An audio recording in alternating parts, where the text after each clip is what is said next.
भीषण आग लगी की घटना में आधा दर्जन घर जलकर हुआ राख। परसा प्रखंड के सगुनी पंचायत के प्रताप छपरा दलित बस्ती में बुधवार को दोपहर में भीषण अगलगी की घटना में आधा दर्जन लोगों की घर जलकर राख हो गया। अगलगी की घटना की सूचना मिलते ही सामाजिक कार्यकर्ता तूफान कुमार सिंह, गौतम गोस्वामी, जयमंगल राम, सुरेश सिंह, रोबीन सिंह, धर्मेंद्र सिंह, जितेंद्र सिंह, मदन राम के सहयोग से आग पर काबू पाने की कोशिश किया गया, लेकिन आग पर काबू नहीं हो सका। आग की विकराल रूप को देख तूफान सिंह द्वारा अग्निशमन दल को सूचना दिया गया। शमन दल घटनास्थल पर पहुंचकर आग को पूर्ण रूप से बुझाया।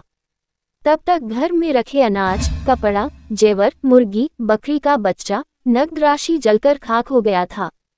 अग्नि पीड़ित में ललिता कुन, रवि राम, ऋषि राम, ऋतिक राम, राजन राम, दुलारचंद राम, ललन राम, प्रेम राम का घर शामिल है। वहीं अरविंद सिंह के बथान में रखा 5 क्विंटल गेहूं, लालापुर निवासी लालबाबू राम का खेत में रखा 250 बोझा गेहूं का बोझा जलकर खा हो गया। पैक्स अध्यक्ष प्रतिनिधि ब्रजेश सिंह, मुखिया प्रतिनिधि लक्ष्मण साह द्वारा पीड़ित परिजन को तत्काल में चावल, आटा, त्रिपाल, नकद का सहयोग प्रदान किया गया। तूफान सिंह ने पीड़ितों को सांसद राजीव प्रताप रूड़ी से मोबाइल से बात कराया। लेटेस्ट न्यूज के लिए छपरा से मोहम्मद यूसुफ की रिपोर्ट।